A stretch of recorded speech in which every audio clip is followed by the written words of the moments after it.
নমস্কার বন্ধুরা, সহজপাক চ্যানেলে সকলকে স্বাগত। চলে এসেছি আজ আবার একটা নতুন রেসিপি নিয়ে। আজ আমি বানাবো ফ্রাইড রাইস। তো তার জন্য আমি নিয়েছি বাসমতি চাল, 1 ঘন্টা ভিজিয়ে রেখেছিলাম। এখন জলটা ফুটছে, এর ভিতরে দিয়ে দিয়েছি সাদা তেল আর তেজপাতা। এবার আমি চালটাকে এর ভিতরে দিয়ে দেব।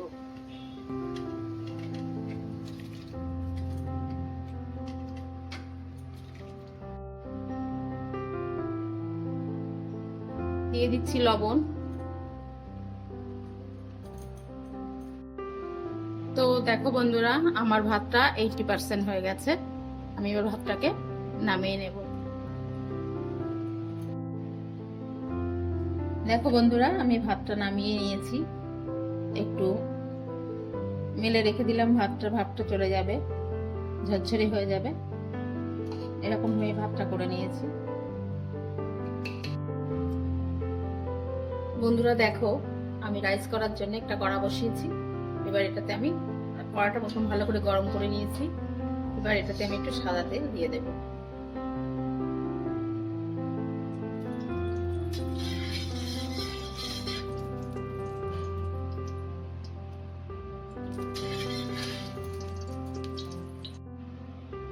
তো বন্ধুরা, তেলের ভিতরে আমি 2 চামচ ঘি দিয়ে দিচ্ছি।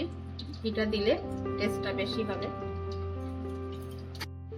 তো বন্ধুরা দেখো, রাইস বানানোর জন্য আমি নিয়েছি বিন, গাজর, ক্যাপসিকাম, মটরশুঁটি। এগুলো আমি একসঙ্গে একইভাবে কেটে নিয়েছি, ধুয়ে রেখে দিয়েছি। এবার এগুলো আমি এক করে ভেজে নেব। প্রথমে গাজরটা দিয়ে দিব।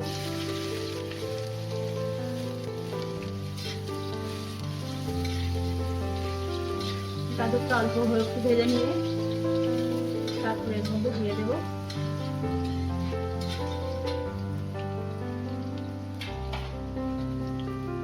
দিয়ে দিচ্ছি একটু অল্প লবণ। দেখো বন্ধুরা, গাজরটা একটু লাল লাল হয়ে গেছে।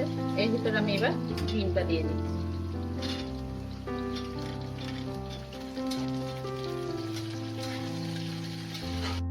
দেখুন বন্ধুরা, এগুলো 1 মিনিট ভেজে নিয়েছি। এবার দিয়ে দেবো মটরশুঁটিগুলো।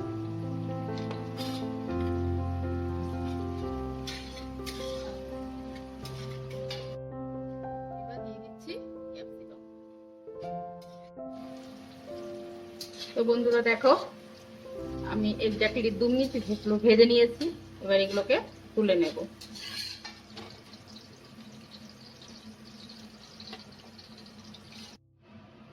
তো দেখো বন্ধুরা, এই তেলের ভিতরে এবার আমি দিয়ে দিচ্ছি দারচিনি, লবঙ্গ, এলাচ।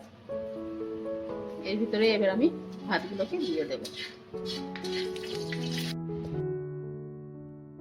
দিয়ে দিচ্ছি এর মধ্যে আমি রাইস।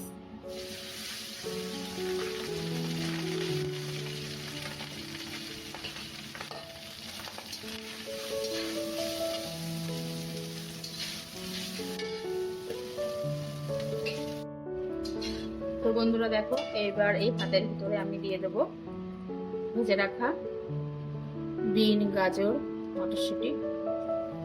এগুলোকে একবার সব দিয়ে দিলাম। এটাকে আমি সবের ভিতরে ভালো করে মিশিয়ে দেব।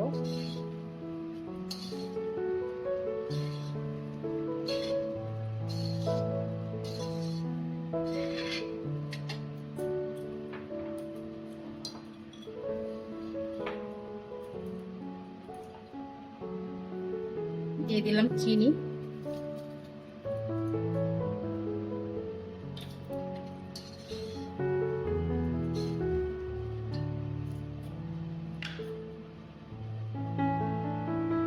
দিয়ে দিচ্ছি অল্প একটু লবণ। আগের থেকে ভাতের ভিতরে আমার লবণ দেওয়া ছিল। এবার এটা আমি ভালো করে এটা মিক্সড করে ফ্রাই করে নেব।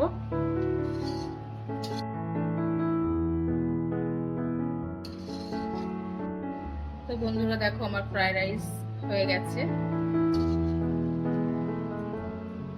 এবার আমি একটা পাত্রে রাইসটা তুলে নিচ্ছি। তো দেখো বন্ধুরা, আমার ফ্রাইড রাইস তৈরি হয়ে গেছে। তো ভিডিওটি ভালো লাগলে লাইক, শেয়ার, সাবস্ক্রাইব করতে একদম ভুলবে না। তবে আজ আসি বন্ধুরা, নমস্কার।